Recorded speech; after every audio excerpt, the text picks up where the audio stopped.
previous vlog na napanood ko, malumot na yung tubig. So dito ngayon sobrang okay na yung Bora. Pakita ko sa inyo yun.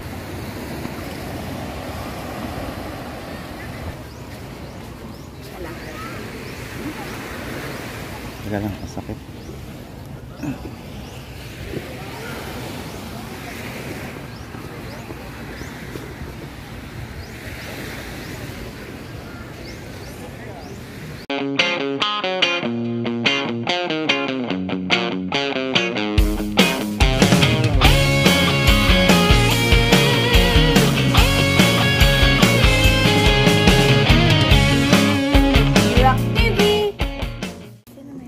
Good morning guys, welcome sa aming day 2 dito sa aming Boracay trip. Ayan, pupunta na tayo dun sa hello guys, time check 5:45 AM in the morning. So good morning Boracay. Wow naman.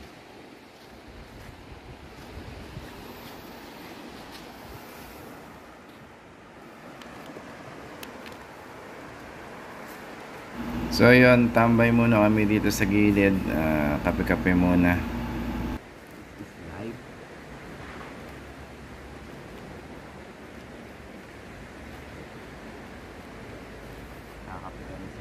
So yun guys, ayan o, kakape kami dito sa siyempre gilid ng Bora. Kahapon ganito lang gagawin namin,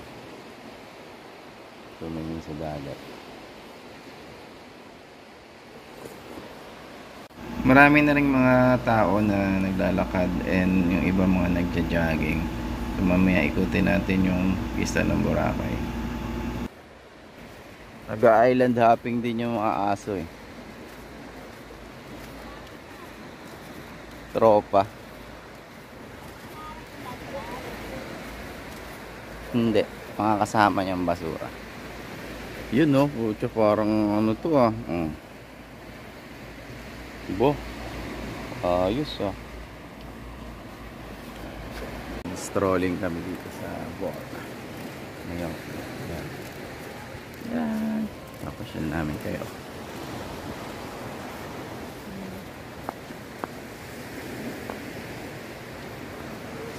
Ay, happy anniversary pulo.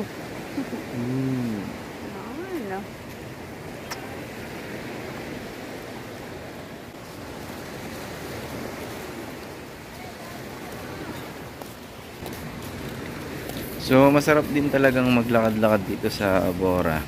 Marami kang makikitang mga magandang tanawin.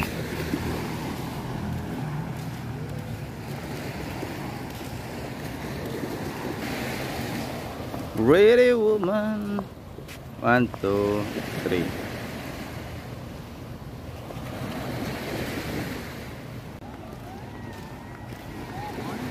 Tsaka gandahan nga pala dito sa Bora, may express mo talaga yung sarili mo kahit ano pa yung suot mo rito. Wala namang papansin sa'yo, kaya yun yung maganda rito. Ba't ka tumatawa? Tinatawanan mo. Mahaya na ako lang. Marami kasing nag-aalok ng crystal kayak. Crystal kayak for only 250 para sa picture, and then 500 para sa 30 minutes na gusto nyong ma-experience mong kayak.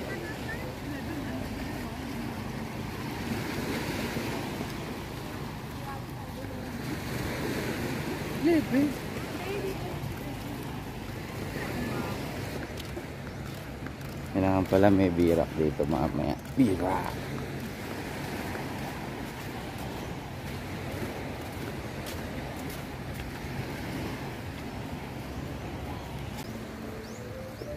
Find your happiness. Hindi natin pakailaman si Kuya. Trip niya yun eh.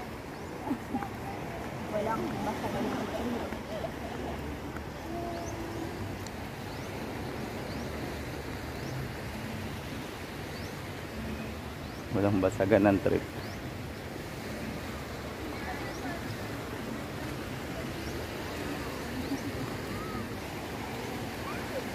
February hanggang March.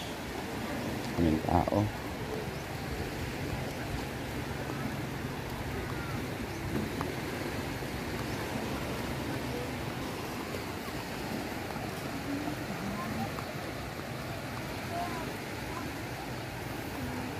Daw sila.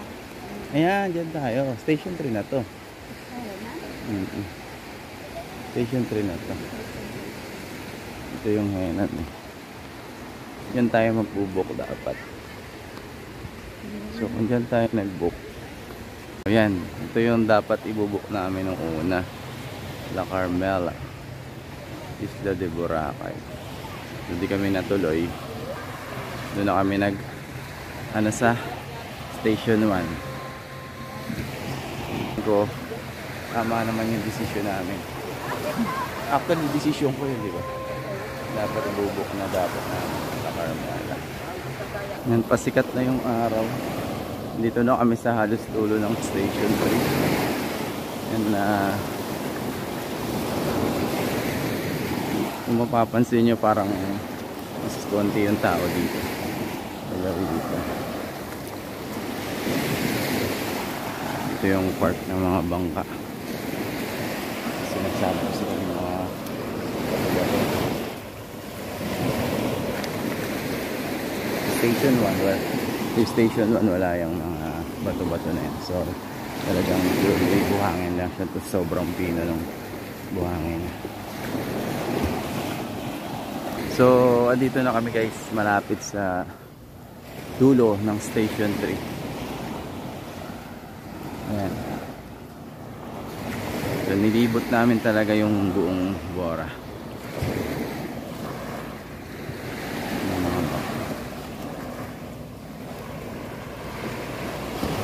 Ito ang buong Boracay. Ayan. Galing kami dun sa dulo.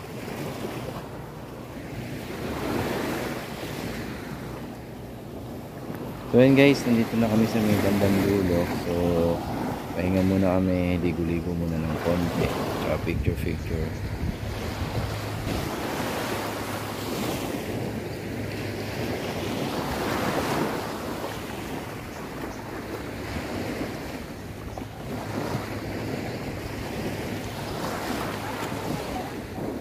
Wala halos tao dito sa may bandang dulo, kaya yan, medyo sunbathing kami rito.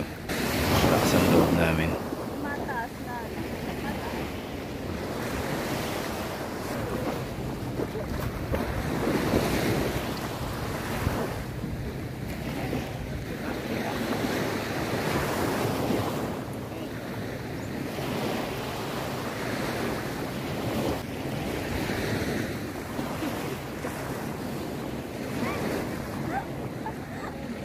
So yun guys, pabalik na kami dun sa amin original station. So lakad-lakad muna kami habang naghahanap din ng mga kainan. Yung mga kainan dito, mamimili ka lang talaga na. Meron dun 250 buffet. Doon. Meron ako dun nakita 399 per person. Doon 250. Ede busog na tayo nun. Market. Acoustic night. Ah, dito yata yun. May acoustic night. Oh, dyan nga yun. So yun, dyan nga siguro yung sa Dahab yung may tumutugtog na live bands.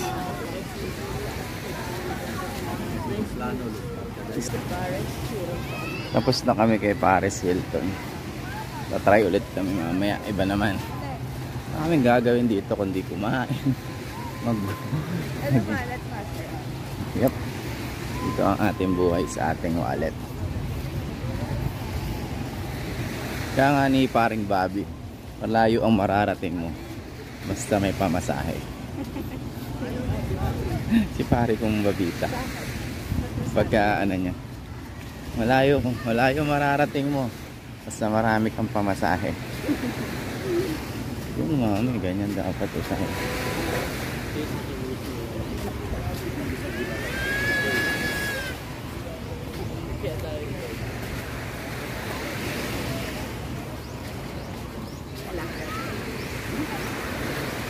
Teka lang, masakit.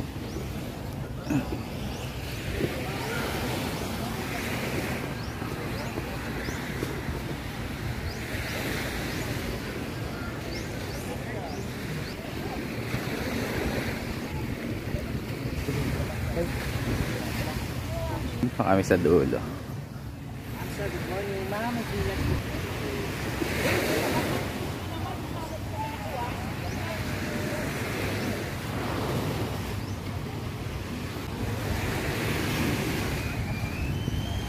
So yun, malayo-layo po yung lalakarin namin. Pero okay lang naman. Kalibang naman talaga.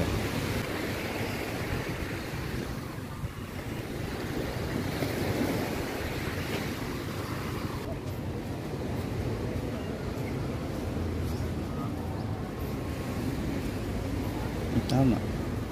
Do bukas yun yung next project natin. Papabraid ka. Bibili tayo ng mga anik-anik. Kasi di na tayo maglalakad dito bukas. Tapos yan din the district dyan. Yan yung may acoustic sa gabi. So mamayang gabi, try natin yan sa The District. Yan tayo maghahaponan.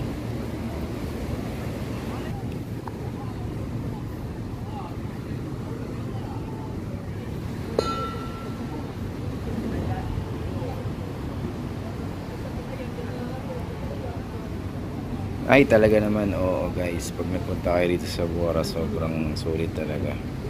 Chinese. Oo nga, maganda nga dito. Asian mo.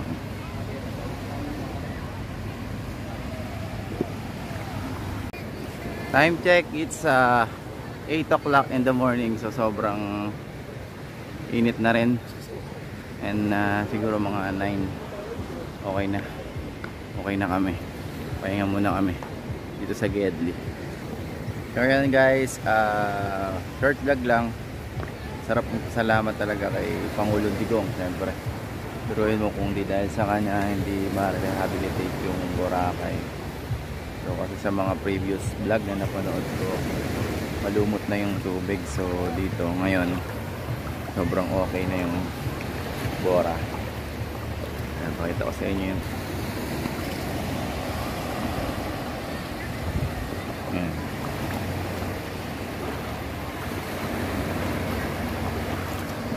Kasi kundi dahil sa kanya, syempre hindi ganito ang itsura ng Bora ngayon.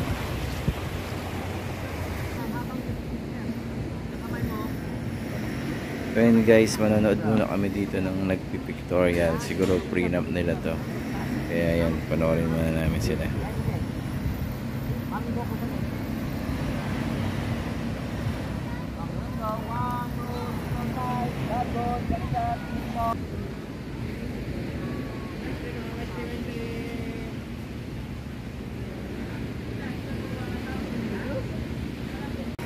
Hello guys, ayan, tambay lang kami dito sa Bora, relax lang.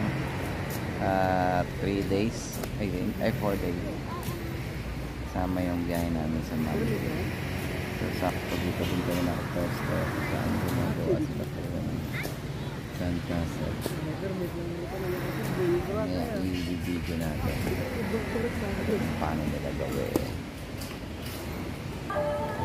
Ang kulit, mayroong palang patay dito sa sa gilid yung daan.